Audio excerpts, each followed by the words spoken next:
DeWittDailyNews.com is the area's leading local news source 24 hours a day, 7 days a week. Get the latest local news, obituaries, police blotter, weather forecast, and more with no paywall. Head to DeWittDailyNews.com to get the local information you need to know. Your friend in Central Illinois, WHOW. Top of the morning. Thanks for being with us. I'm your host today, Seth Lawrence. The WHOW Morning Show streams to Facebook and YouTube, brought to you by Peterson Insurance, your Pekin Insurance agent in Clinton. My guest in studio this morning is Curt Homann, Executive Director of the DeWitt County Development Council. Good to see you, Curt. How are you? Thank you. I'm great. Good to be here, Seth. Yeah, you're looking awfully tan. You went to Vegas recently, did you not? My wife and I did, yes. Long weekend. Had a great time. Yeah, you brought some of that nice weather back with you. We did. It's actually very nice. 65 to 75, and it was very cold here. Yeah, so, well, absolutely. Well, I'll tell you what. Next time we need a nice break in the cold, we're sending you somewhere warm so you can. I'm all for that. You're all for that. Sure, you are. Yeah, no. You're the first person I've ever known that's been like, yeah, we brought back the good weather with us. So whenever we need a break from the cold, we're sending you somewhere warm, and you can just come up, hightail it. You can put that in my job description. Perfect. Absolutely. I like that. I don't know who you answer to, like in terms of your boss, but my wife. Yeah, right. That too. We'll get that job description updated for you. Sure. Very good. Well, let's dive into talk about DCDC a little bit. And I had Tony Harrison.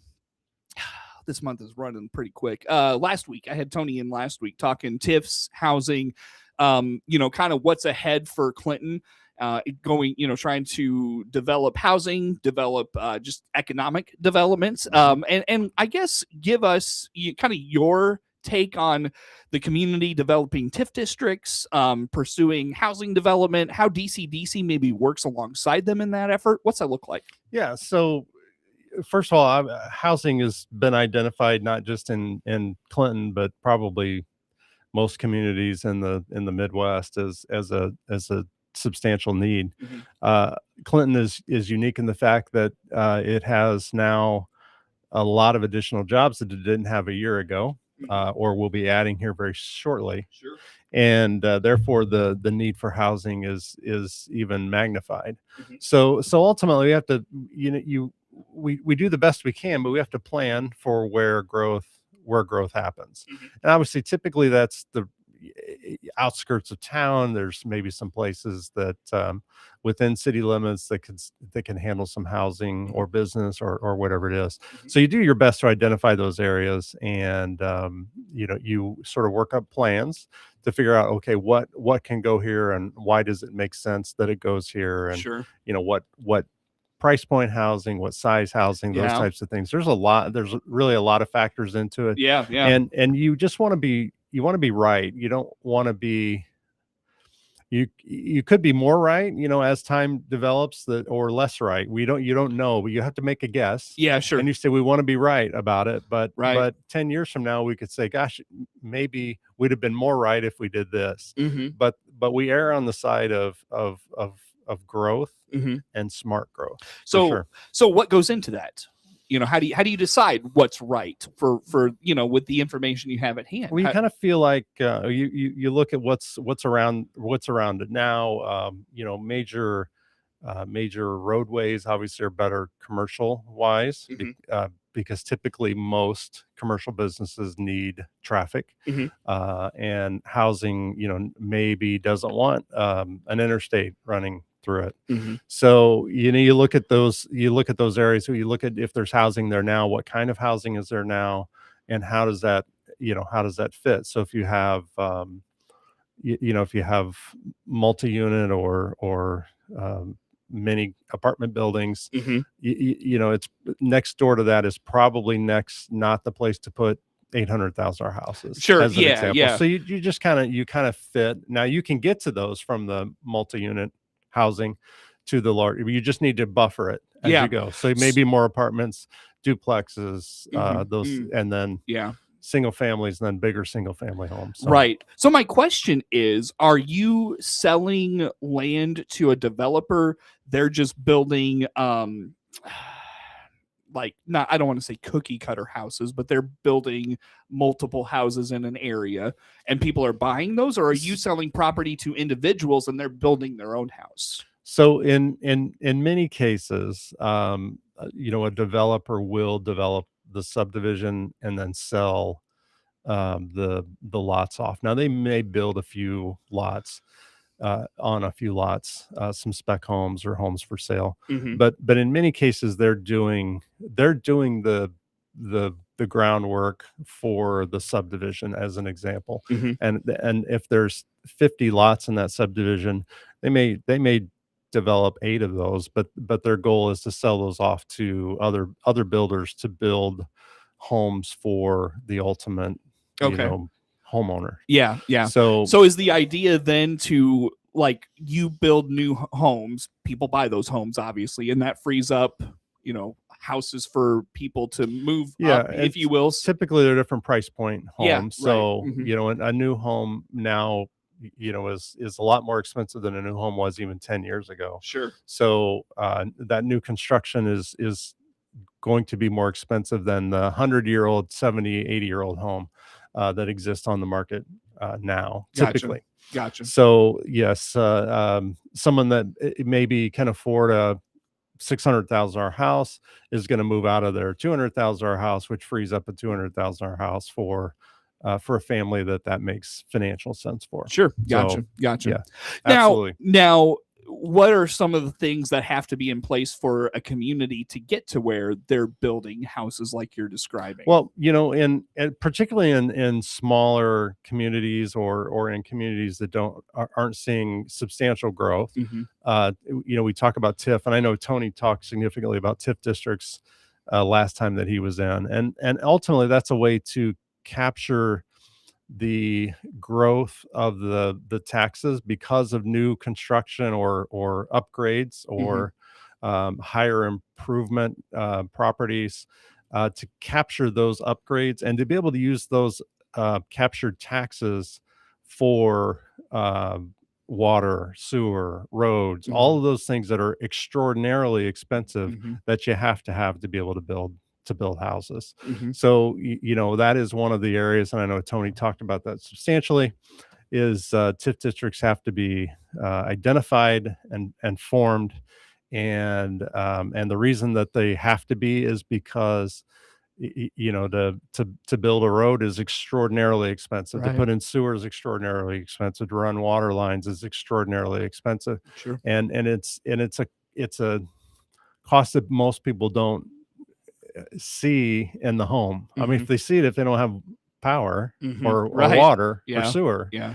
but it's one of those necessities. It's extraordinarily expensive that has to be there. Mhm. And ultimately, the TIF district, that's a way for those things to get afforded. Right. Well, So and Tony, again, our guest in studio is Curt Homann, Executive Director of the DeWitt County Development Council. One thing Tony said that struck me is a lot of developers want that TIF in place before they'll develop. Now, he may have been talking about a business, so I may be speaking out of turn on that, but it sounds like whether it's residential development or like economic development, they want those TIF districts in place when they start that development process. correct, because the subdivision, as an example, doesn't make sense if there's not a TIF there. So if the developer has to absorb those costs, let's say a 50 home subdivision may have $8 million in water, sewer, roads. Okay. And if the developer has to absorb those costs, that's $8 million they have to spread out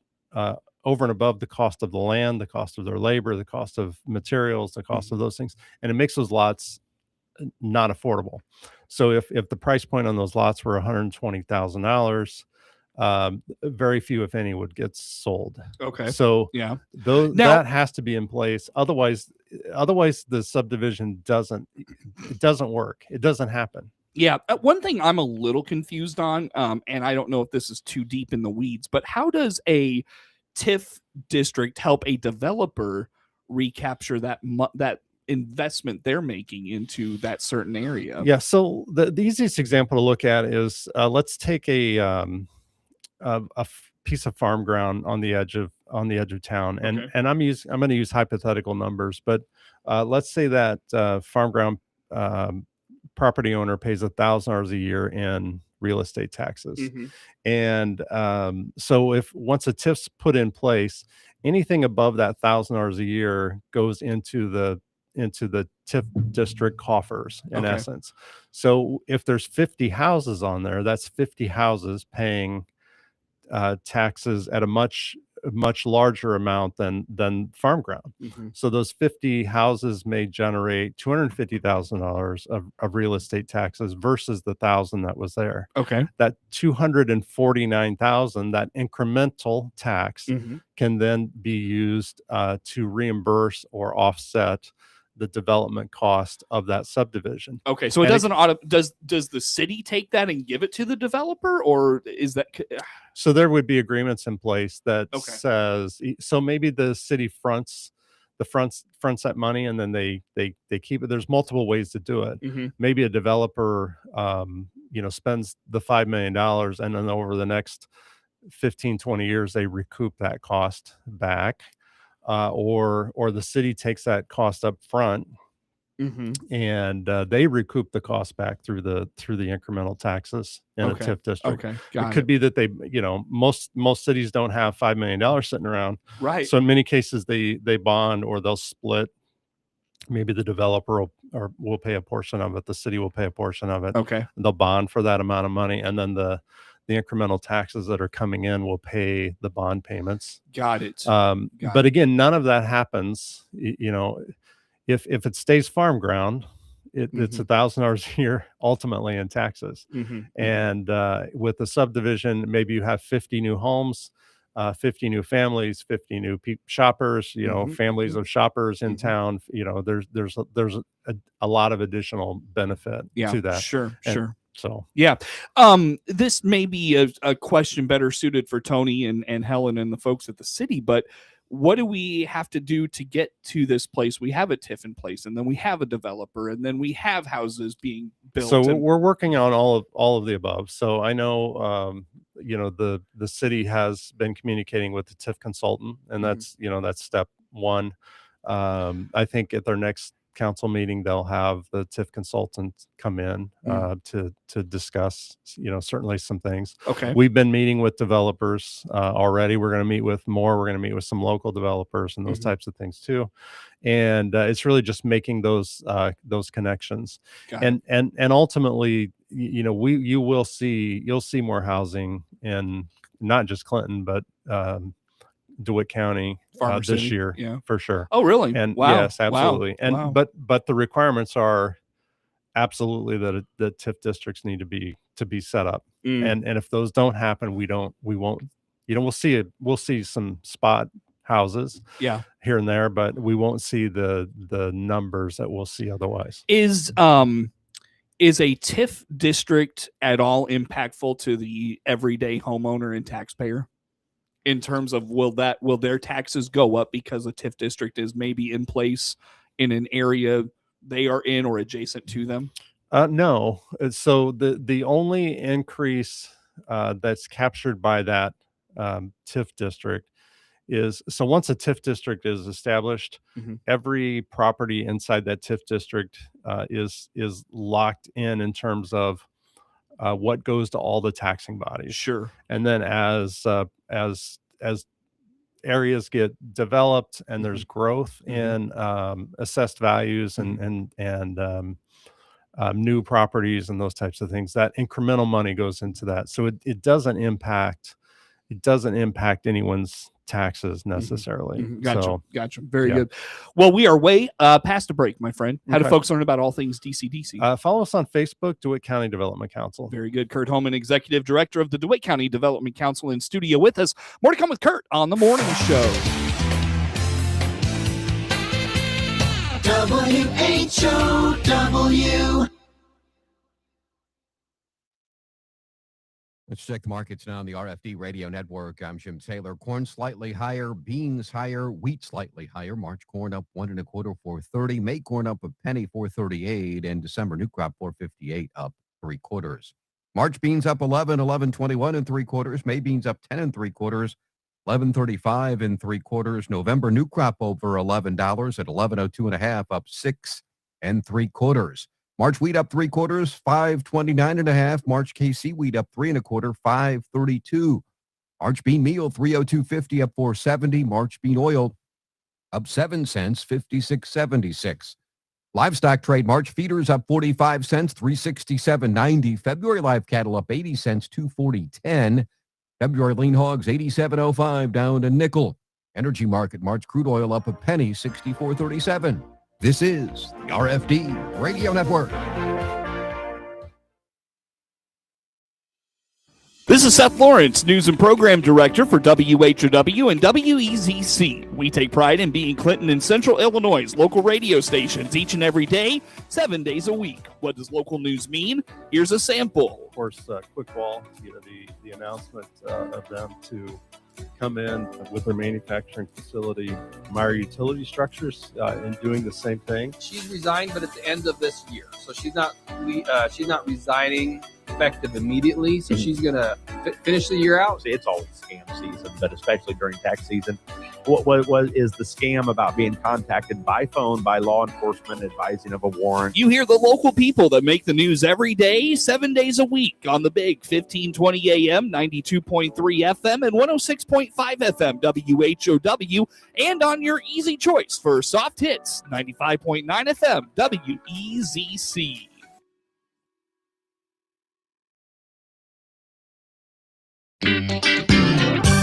Your friend in Central Illinois, WHOW. Once again, good morning. Thanks for being with us. I'm your host today, Seth Lawrence. The WHOW Morning Show streams to Facebook and YouTube, brought to you by Peterson Insurance, your Pekin Insurance agent in Clinton. Again, Curt Homann, Executive Director of the DeWitt County Development Council, in studio with us today.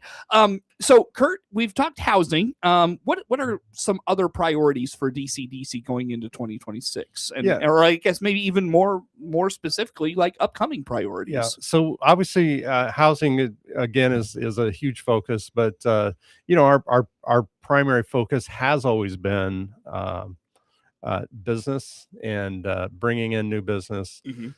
Helping business expand and helping business stay open. Those are our three primary objectives that we always carry over, and that continues certainly. So we didn't take away from any of those things with housing. We really added to it. So you will see, with TIF districts, part of what we're lining out, of course, is where is that commercial growth going to go with the additional, the manufacturing positions. You're bringing in new people, that's going to attract additional business, and it already has attracted additional business that will be showing up very, very soon. And so again, all of that is in the planning and development stages for sure. Yeah, I had the gal from Myers Industries on last week, and you'll have to forgive me, I'm blanking on her name at the moment. Michelle. Yes. And the answers she gave me to a question I asked her struck me was they did those job fairs last week, right? And I said, what's the number of employees you need? And she said, by the end of the year, they want to have 100, maybe 150. And then she said, but look for even more after that. For sure. Yeah. So that's pretty impactful. It is. And I think. And those are good paying jobs too. They are. And I think ultimately double or triple that original number. No kidding. Wow. is where we'll end up. And by the way, the job, the 2 days for the job fairs were very successful. But if people did not make it out, I would encourage them still to apply for those positions, because they are going to, on a monthly basis, continually add employees until they get to that number that they feel like they need. Sure. So if you missed them, don't not apply. Please do. Yeah, gotcha. Yeah, that's big. Any idea between Meyer and now Quickwall, how many employees we're looking at there maybe this year? 500 is the number. Wow. Between those two. That's fantastic. So yes, that is fantastic. And again, Quickwall, some of those folks will commute in. I'm sure they will with Meyer too. Yes, but existing employees will commute. They won't necessarily. But over time, obviously, more and more people will relocate here, especially with some housing. And regardless of that, people are still going to shop here that are here working, just how it works, whether it's gas, groceries, fast food, whatever it is. Sure. You were going to say something. I rudely interrupted you. I don't remember. Okay. Yeah, I don't remember. I want to ask this. You're pretty confident there will be dirt moved on housing development this year. Yes. Wow. Yeah. Yeah. We know, from the county perspective, Farmer City already has some housing in the works out on the interstate. There's been some discussion about 20 additional units from another developer. There's been some discussion in Clinton. We're probably, again, we get TIFs in place, we get other things in place. We're looking at probably a minimum of 100 here in Clinton. And I think once those get into place and once those areas start getting developed, then you're going to throw in the smaller builders that are going to build 4, 5, 6 homes, and there's going to be multiple of those. So the landscape of Clinton and even DeWitt County is going to change substantially over the next few years. But again, even a year, 18 months from now, will look a lot different than it does now. That's awesome. I can tell you, it's exciting. I hear people, and someone made the comment, I wrote it down. And this is a lifelong Clinton resident, and they've made the comment that they have never seen this much excitement in Clinton as they do right now. And so that says a lot about what's going on in Clinton. The excitement and the feeling that people believe we're on the right track. And again, time will tell, but I think a footprint of Clinton 3 to 4 years from now is going to look quite a bit different than it does today. That's awesome. One thing, and I only leave us a minute with this. You mentioned Quickwall. A lot of their business is out of country. And those people have to come to Clinton to do business with Quickwall. Yes. Quickly, give us your thoughts on development of where those folks would stay, say hotels. Hotel, yeah, that's been in the work. Tony and I went to a conference on attracting hotels, and interestingly, Clinton and Farmer City both have that in the works. We'll be looking at some hotel studies coming up very, very soon. Wow. And again, I think 2027 is probably a time when you'll see a couple of new hotels in the county. Got to be fired up. I every morning. Yep, very Every good. morning. Curt Homann, Executive Director of the DeWitt County Development Council. Our guest, Network News on the way. WHOW.